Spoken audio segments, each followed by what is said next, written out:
이런 여론조사 결과들에 대해서 안철수 후보는 어떤 발언했을까요?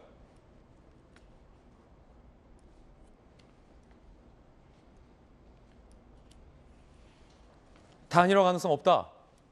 국민의힘으로는 정권 교체할 수 없다. 내가 나가야 이긴다. 최근 여론조사 보면 윤 후보는 이재명 후보와 1대1 대결에서 지는데 양보할 이유가 없다. 그런데 요 문단이 이재명 기자, 지금 앞뒤가 좀 맞나? 그러니까 단일화는 없다라고 하지만 내가 나가야 이긴다. 이재명 후보와의 가상 대결에서 내가 유리하다라는 말이잖아요. 그러니까 앞에 단일화는 없다는데 뒤에는 단일화에서 내가 유리하다라는 말을 하고 있잖아요. 어떤 게 뭐 진짜입니까? 양쪽의 생각이 똑같은 거죠. 지난번에 김종인 전 총괄 선대위원장도 단일화 얘기를 하니까 안철수 후보가 양보하면 단일화 된다 이렇게 얘기한 것처럼 지금 안철수 후보도 윤석열 후보가 양보하면 단일화 된다 이렇게 얘기하는 거랑 뭐 똑같은 얘기죠. 근데 조금 전에 좀 배종찬 소장께서 굉장히 중요한 얘기를 하셨다고 생각하는데 지금 후보도 자기가 단일화 할지 안 할지 알까요? 좀 모른다고 생각합니다. 아, 지금 후보들도 모른다? 후보는 당연히 모르는 거죠. 지금 그야말로 여론이 어떻게 지형을 만들어 주느냐에 달려 있을 텐데 물론 과거 경험이 미래를 예측하는데 반드시 중요한 건 아니지만 역대 대선에서 크게 단일화가 3번이 있었죠. 97년도에 김대중, 김종필 단일화가 있었고 2002년도에 노무현, 정몽준 단일화가 있었고 2012년도에 문재인, 안철수 단일화가 있었는데 이제 승리한 건 2번이 있었던 거죠. 근데 97년 단일화와 2002년 단일화는 전혀 다른 단일화였습니다. 2002년 단일화 먼저 보면 정몽준 후보가 크게 여론조사에 앞서갔었죠. 따라서 여론조사 할 경우 내가 이긴다는 확신이 있었죠. 그러니까 단일화에 당연히 참여를 하죠. 노무현 대통령 같은 경우에는 단일화를 안 하면 반전의 만들 여지가 없었죠. 그러니까 안 할 수 없는 상황에서 끌려가는 거죠. 그런 상황에서 노무현 대통령이 이제 단일화 이겼지만 어쨌든 간에 양쪽 이해관계가 맞아떨어진 겁니다. 반면에 97년 단일화는 당시 김종필 후보가 한 3%포인트밖에 3% 정도밖에 지지율이 안 됐습니다. 그래서 오히려 김대중 진영 쪽에서 아니 그렇게 지지율 낮은 후보한테 어떻게 정권의 반을 넘길 정도로 그렇게 막강한 권한을 주느냐라고 했을 때 김대중 대통령이 한 얘기 이겁니다. 3%가 없으면 진다. 3%가 있어야만 우리가 정권을 잡는데 그럼 3%가 중요하냐 안 중요하냐 이렇게 묻는 겁니다. 결국 얘기 뭐냐면 이 단일화의 조건 2가지입니다. 양쪽의 이해관계가 맞아떨어진다. 그 얘기는 안철수 후보가 더 높은 지지율 나온다. 이게 단일화가 되는 거죠. 반면에 그렇지 않더라도 윤석열 후보에게 안철수 후보의 지지율이 없으면 절대 당선될 수 없다라는 확신이 들면 또 안 할 수 없는 거죠. 이 2가지가 맞아떨어질 때는 후보가 원튼 원치 않든 간에 단일화가 되는 겁니다. 그런 점에서 저는 뭐 진짜 후보는 지금 알지 못한다. 다만 민심이 어떤 지형을 만들어내냐에 달려 있다는 생각이 듭니다. 야, 오늘 전문가들 의견 중에 아까서 뭐 1, 2번 주제에서도 마찬가지였습니다만 명언들 많이 나오네요. 단일화는 지금 후보도 모른다. 이 뭐 탁견이었습니다. 자, 이준석 대표도 단일화의 선을 긋고 있지만 후보도 모르는데 이 대표가 알겠습니까?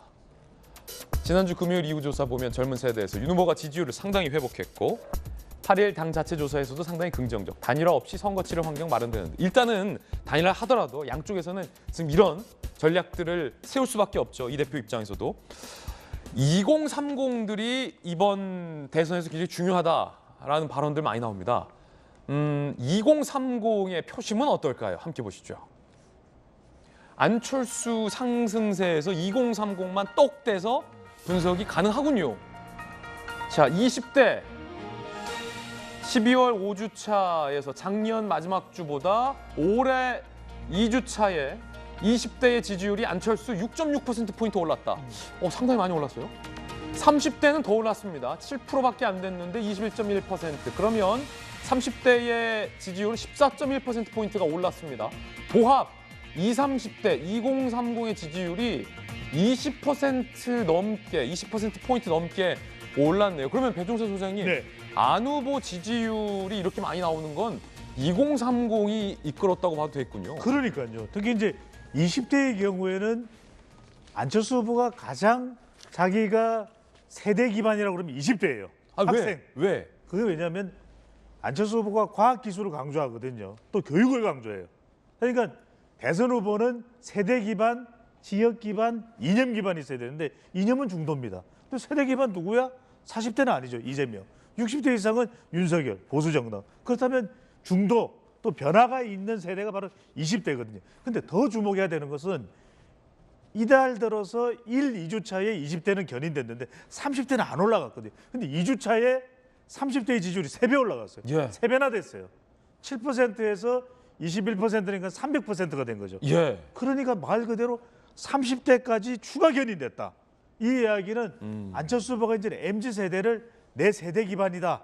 이렇게 이야기할 수 있는 것이 이른바 안 후보의 약진 올랐습니다. 이렇게 이야기할 수 있는 거기 때문에 중요한 건 지금 우리가 단일화 이야기를 하는데 후몰 여안이에요. 후몰 여안이다. 여안. 뭐예요, 그게? 후보자는 몰라. 예. 여론은 알아요. 안다. 아, 후몰 여안. 방금 맞는 거지, 솔직히. 네. 선배. 그래서 방금 맞는 거죠. 그래서 후몰 여안. 1월 말이 될지. 그러니까 예. 1월 말에는 결정이 돼야 돼요. 1월 말에. 그러니까 알겠습니다. 1월 말까지 이재명 후보가 이재명 기자가 이야기했던 대로 여론이 어떻게 되느냐 그게 결정이 되겠죠. 대구 경북이 보수의 심장이라고 표현하잖아요. 문득 내친 김에 그냥 궁금한 거 다 봅니다. 대구 경북에서 안철수 후보의 지지율은 그렇게 많지 않을 것 같다라는 생각도 일견 드는데 어떻게 나올지 함께 보시죠. 자, 후몰 여안. 후보자는 모르고 여론은 안다. 네. 다시 들어보니까 또 명언이네요. 후몰 여안. 대구 경북에서 지지율이 5.3에서 10.7 두 자리가 나왔다라는 것은 이거 어떻게 봐야 됩니까? 이건 네 글자예요. 어떤 거요? 그러니까 지역 기반을 굳이 따지자면 안철수 후보는 PK죠. 예. 부산 출신이니까 예. 지역 기반을 굳이 따지면 그런데 대구 경북이다. 그러니까 5.3에서 10.7이면 2배 가까이 된 거잖아요. 예. 이건 뭐냐? 정권 교체 여론입니다. 그러니까 아. 정권 교체 여론이 이번 대선의 보수 진영의 핵심이에요. 왜? 정권만 교체할 수 있으면 윤석열이든 안철수든 안 중요한 겁니다. 정권 교체 여론이다. 이재명 후보를 이길 수 있는 후보면 윤이든 아니든 중요하지가 않아요. 그래서 안철수 후보가 윤이 흔들리면 안철수 후보라도 정권 교체 가능할까? 이길 수 있을까? 그래서 TK 민심이 움직이는 겁니다. 그렇군요.